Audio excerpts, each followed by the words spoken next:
doing something with the School of Law, the Center for Law, Science, Innovation, is a great delight. And I'd like to thank James Weinstein, Jim Weinstein, for being such a wonderful organizing force and allowing Science Network to come and poach on his party, which is really nice of you, James. I'd also like to thank Simon Blackburn from the University of Cambridge, Faculty of Philosophy, who was one of the organizers. And, of course, as I've been instructed by Lawrence Krauss, I have to thank Lawrence Krauss. So this is most important. ASU's Origins Project, by the way, is sponsoring this event as part of its ongoing research and public programming to explore all aspects of human and cosmic origins.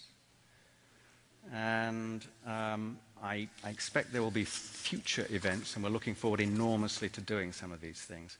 The format is that the speakers are going to come on and do just a few minutes of throw a little bomb amongst you, so that gets you thinking in order, and then we'll have an intermission, and then a moderated session afterwards.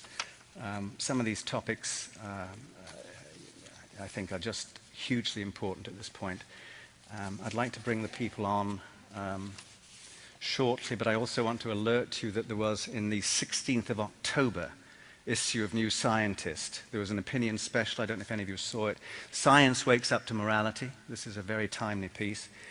And it said here, the first paragraph was, morality, we've long thought of moral laws as fixed points of reality, self-evident truths, rooted in divine command, or in some platonic realm of absolute rights and wrongs. But new research is offering an alternative, explaining moral attitudes in the context of evolution, culture, and the neural architecture of our brains. This apparent reduction of morality to a scientific specimen can seem threatening, but it needn't be. Rather, by unmasking our minds as the authors of morality, we may be better able to bend its narrative arc towards a happy end. You're obviously not convinced from your initial show of hands. Let's see if things change during the course of the evening. People are going to come on in reverse order. So let me now invite the panelists on. Please welcome Steven Pinker from Harvard University.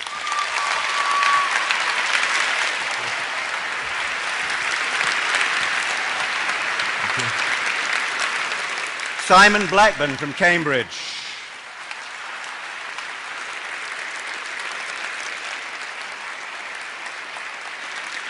Lawrence Krauss, from the director of the Origins Project here at ASU.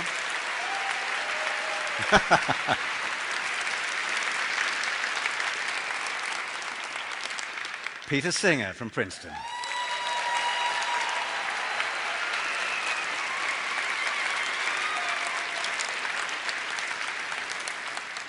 Patricia Churchland from UCSD.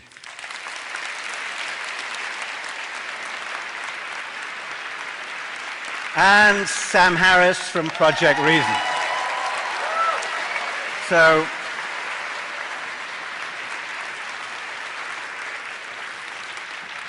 very briefly, so that we can get into most of these people don't, I mean, they don't need an introduction, but just to remind you that Sam had those wonderful best-selling books, The End of Faith, Letter to Christian Nation. He has a book out right now called The Moral Landscape, so it seemed very fitting that he sets the stage with his PhD in neuroscience as well, since we're talking about whether science can do this job, and get us on the road. Thank you so much. Good to see you. Thank you.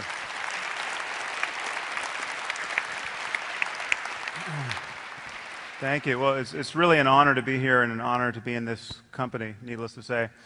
I'm going to talk to you tonight about the relationship, as I see it, between science and human values. And this is the subject of my current book, The Moral Landscape. Now, many people think this relationship is somehow problematic, usually because they think that the universe is parceled into these separate quantities. On the one hand, we have facts, which obviously science can deal with. But on the other, we have values, which inconveniently for us cover the most important questions in human life, and it's thought science really can't touch these. questions of right and wrong and good and evil, questions about really the core issues of how to raise our children, what proper goals we should strive for in life. And it's thought that while science may be able to help us get what we value, it can never tell us what we ought to value. And I want to kind of push this intuition around because I think this is an illusion. I think the split between facts and values is an illusion. And I think it's quite a dangerous one to be taken in by at this moment in human history because we're in danger of waking up in a world where the only people who are absolutely sure that moral truth exists will be religious demagogues who think the universe is 6,000 years old. And they'll be sure that these truths exist because they got them from a voice in a whirlwind. So I actually think the connection between facts and values is actually quite straightforward and philosophically uninteresting. And for that reason, we could ignore much of what has been said in moral philosophy over the ages. I think values reduce to facts. They reduce to facts about the well-being of conscious creatures. And if you just imagine a universe where there are only rocks, clearly there are no values in this universe. There's nothing that can care about change in the universe. The moment you get conscious minds that can experience change, then we can talk about changes that matter. We can talk about right and wrong and good and evil. We can talk about this because what there is to value are changes in experience, to the degree that experience can change. So if we care more about our fellow primates than we do about insects, as indeed we do, it's because we believe they're laid bare to a wider spectrum of changes in experience. And I think we're right to feel that way. We're right to have our moral intuitions track the possibilities of experience. And if you doubt this, I would just ask you to consider, imagine a universe in which every conscious creature suffers as much as it possibly can for as long as it can. Okay, I call this the worst possible misery for everyone. Okay, the worst possible misery for everyone is bad. Now, if the word bad means anything, it applies to that situation. Now, if you think that the worst possible misery for everyone might not be bad, or it might be good in the end, or there might be something worse, I don't know what you're talking about. And what's more, I'm pretty sure you don't know what you're talking about either. Now, this, it seems to me, is the only philosophical assumption you have to grant me. The worst possible misery for everyone is bad, and everything else, every other possible state of the universe, is better. And given that the experience of conscious minds is a natural phenomenon emerging out of the way the universe is, and is constrained by the laws of nature in some way, then there are going to be right and wrong ways to move along this continuum of possible experience. There are going to be right answers to the question of how to avoid the worst possible misery. And it'll be possible to be wrong in your efforts to avoid the worst possible misery. And that's all we need for a science of morality. Now, some of you may be concerned that this notion of the well-being of conscious creatures is not well defined enough. And I get a lot of mail along these lines. People write me emails saying, well, you're saying that well-being is a value, but you haven't proven that it's a value. And I get emails like, who's to say that if you wanted to torture every conscious being to the point of madness, that's not as good as any other strategy? How could you prove that? Think by analogy of physical health. Okay, physical health as a concept is very loosely defined. It's a truly elastic concept which changes as we make breakthroughs in medicine. When the statue was carved, life expectancy was 25 or 30. It's now 80. If we ever re-engineer our genomes in such a way as to live to be 1,000, our expectations of health would change markedly, and yet we can have a science of medicine without tying down the definition of health. And what you don't get, you don't get pushback, skeptical challenges to the philosophical foundations of medicine. You don't get people saying, well, who are you to say that health has something to do with living a long life free of pain and debilitating illness. You don't get someone saying, well, how would you convince someone with terminal smallpox that he's not as healthy as you are? And yet I get precisely this challenge. And my link between morality and well-being and my description of a possible science of well-being seems open to the challenge, well, how would you convince a member of the Taliban that throwing battery acid in the face of a little girl isn't good? We don't have to convince a member of the Taliban of that. We can't convince a majority of the American population that evolution is a fact, and yet biology thrives. Scientific truth is not predicated on convincing everyone. Now, this is true even of the least value-laden claims about the nature of reality. Think about water. For 150 years, we've known that water is 2 parts hydrogen and 1 part oxygen. What do we do when someone doubts that claim? When someone comes into the room and says, well, that's not how I choose to think about water.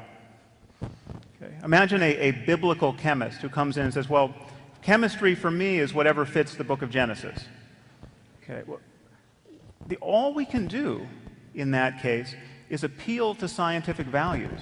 The most basic scientific fact relies on the value of understanding the universe, the value of respect for evidence. I mean, what evidence could we put forward? If someone doesn't respect evidence, what evidence could we put forward proving that they should?